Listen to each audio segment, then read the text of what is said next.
पहलगाम हल्ल्याचा भारताकडून बदला, पाकिस्तान आणि पाकव्याप्त काश्मीरमध्ये दहशतवादी तळांवर हल्ले, दहशतवाद्यांचे 9 तळ उद्ध्वस्त.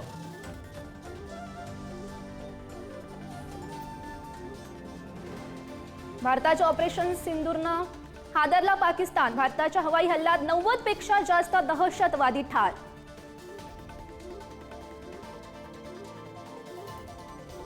भारतीय सैन्याचं पाकिस्तान आणि दहशतवाद्यांविरोधात ऑपरेशन सिंदूर. मध्यरात्री 1:30 वाजता मिसाईल आणि हवाई हल्ले. जैश-ए-मोहम्मदचं मुख्यालयही उद्ध्वस्त.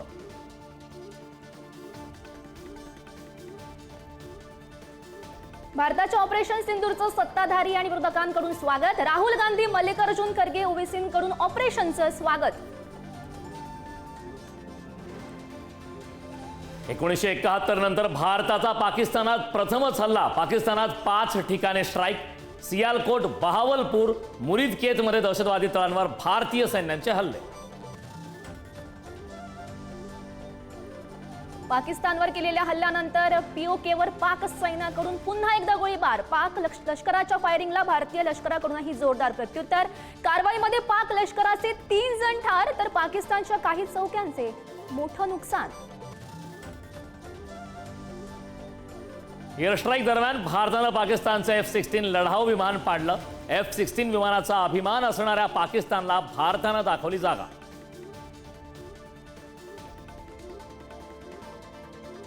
तर काहीतरी घडणार याची कल्पना होतीच. अमेरिकेचे राष्ट्राध्यक्ष डोनाल्ड ट्रम्प यांची प्रतिक्रिया. युद्ध लवकर संपण्याची व्यक्त केली आशा.